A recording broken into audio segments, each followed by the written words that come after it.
शिवरायाच्या स्वप्नातील स्वराज्य घडवण्याची जबाबदारी लेखकांनी घ्यावी. सरोज देशपांडे.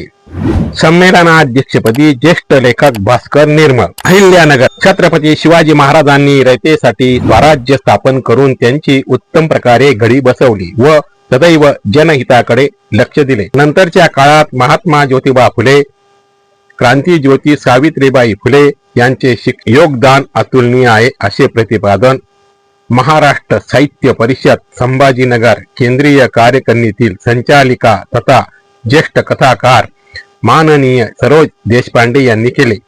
शिवजयंतीनिमित्त एकता फाउंडेशन द्वारा आयोजित 43व्या राज्यस्तरीय ऑनलाईन एकता काव्य संमेलनाच्या उद्घाटक पदावरून त्या बोलत होत्या. या संमेलनाच्या अध्यक्षपदी निवृत्त उपविभागीय विद्युत अभियंता तथा संवेदनशील कवी भास्कर निर्मळ, लोणी, अहिल्यानगर हे होते. एकता फाउंडेशनचे संस्थापक अध्यक्ष तथा मसफ संभाजीनगर केंद्रीय कार्यकारिणीतील संचालक ज्येष्ठ साहित्यिक अनंत कराड, ग्रामीण कथाकार प्राध्यापक डॉक्टर भास्कर बडे, कोषाध्यक्ष शिवलिंग परळकर, उपाध्यक्ष नितीन कौतुके, प्रदेश संघटक देवदास शिंदे, विभागीय अध्यक्ष प्राध्यापक डॉक्टर प्रकाश वाकळे, परभणी महानगरीय अध्यक्षा प्राध्यापक शोभाताई घुंगरे, परभणी जिल्हा उपाध्यक्षा मेघा नांदखेडकर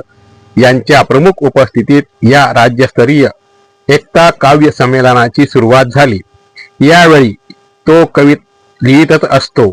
एक कवितांच्या व्हावे अजिंठा वेरूळ या चिंतनशील रचना पेश करताना भास्कर निर्मळ यांनी उपस्थितांची मने जिंकली. सरोज देशपांडे परभणी यांनी सावित्रीमाई पाऊस या रचना सादर करून रसिकांना खेळून ठेवले. बारामती जिल्हा पुणे येथील कवयित्री डॉक्टर स्वाती आनंद वनवे यांनी असं कुठं आहे मी जन्मून पुन्हा येईल या भावगर्भ कविता पेश करत उपस्थितांची वाहवा मिळवली.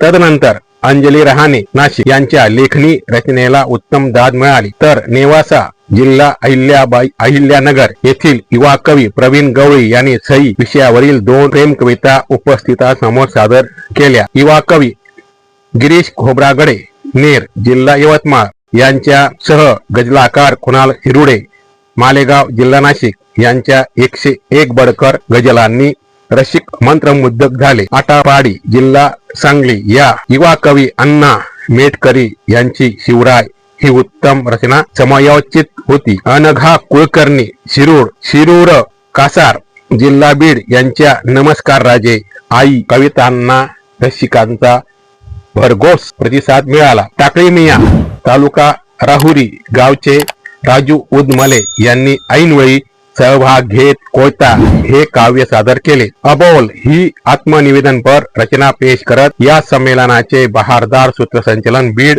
येथील युवा लेखक डॉक्टर कृष्णा नागरे यांनी केले. एकता पाटोदा सचिव कवी बाळासाहेब नागर गोजे यांनी कार्यक्रमाचे प्रास्ताविक तर एकता फाउंडेशन विद्यार्थी आघाडी रूर तालुका अध्यक्ष कवी कार्तिक कांबळे यांनी आभार प्रकट केले. यावेळी ज्येष्ठ कवी संदीपान पवार पुणे, आनंद शिंदे देहरादून, मारुती सावंत, अनिल केसेकर खेळबा काळे माजलगाव, संतोष शिंदे, प्रशांत गवई, संजय धांडे, भाऊसाहेब पवार, गोरख जायभावे, मंगेश थेटे, औदुंबर कटारे, गणेश वसावे यांच्यासह महाराष्ट्रातील रसिक श्रोत्यांची उपस्थिती होती.